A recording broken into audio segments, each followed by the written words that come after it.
photo उरीबी अखोई कांगचुप खिलीबा एंटी ड्रोन सिस्टम दुनी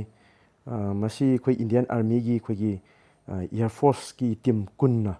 ऑपरेट तौदुनी मसी सारी भारत इलेक्ट्रॉनिक्स लिमिटेड हाइबा कंपनी सिना साबने अदो हौजी हौजी मसीदेद मथौ तौ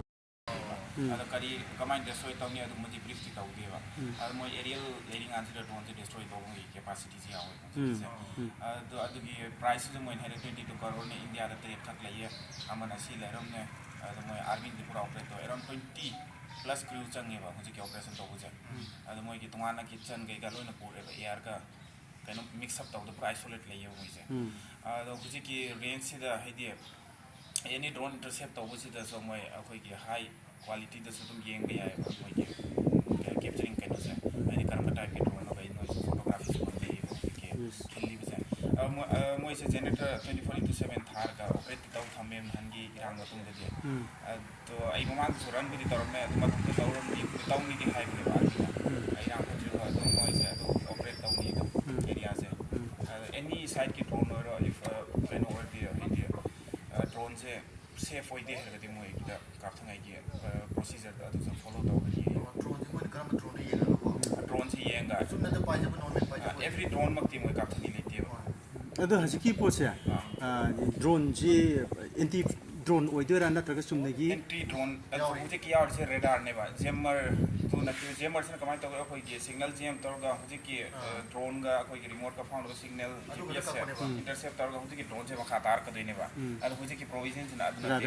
रेडार सिना अखोई की सम उंगलेबा रेडार से रेडार उंगा से माई रेंज से ड्रोन है को उंगा से तो इफ हार्मफुल और आइडेंटिफाई तौगा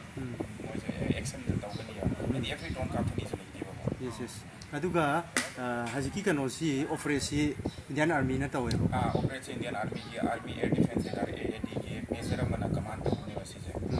इवन मोय की स्ट्रिक्ट रूल की मतलब मोय की क्रू ना तबदा मोय मेंबर ना तबदा ली चंगन दे ऑपरेट तव मफम सिदा एंड फोटोग्राफी को स्ट्रिक्टली अवॉइड तहले फोटोग्राफी को तहले अद डिजी द ब्रीफ तौरगांदा इन सिम खरा खता हाउने अदु इसान जो हंगे अदो कराई हो सी सक्सेसफुल मोय ने हेसिना 9 kilometre above Herero the exact security purpose से कोई ब्रीफिंग दिया अदु वेता दि हारिबो पोसी द कोई याम कन्ना थाजनिङाय ओइदे मरम दि को चुमनेगी मोय डिटेक्ट तौबे वानेबा अदु खुदम मोय हांगी कनो ड्रो लापदो नते नते आई हाइजनिङिमना अखोई मसिदे याम कन्ना थाजनिङाय कइनोदि हजिल लेबि इरांजिदि कोइना खयना खंग लेरमनेबा नत्रा लाइबो मोय सोदि लाइ फोटो डिटेक्ट तौजबे वाने मोयना मधुदुबु नाकल अम पुथो ngambay moy de capacity laiteba काफथंगाई की लैबा नते लैदि लैजेबा को तबुदबु मोय थबक तौर ओयेबा अखोइने थाजरी जे अखोइने पामिसिना कापथबा और चंगहनदबदुनेबा अदु मोयदि अदुदि याम खनबा याग्रे जेमर मक्ति मा रेंज खबर तो माइ सेरा डार नेबा सम हार गा इन एजम्पशन म तौने एजम्पशन तौर गासी त मोय की सिस्टम से कमाइ तौबेगा माइ रेडार उंबगी रेंज से जो मोय हजिकी एक्यूरेट से जो हैरक्तेबा मोयना 9 किलोमीटर एंड एबव हाइएबा अदे हजिकी खुलाई जे केमी कौगे इसे खुलाई जे आइगी फोन दबदि यावगे असि जे कई थबंगा जो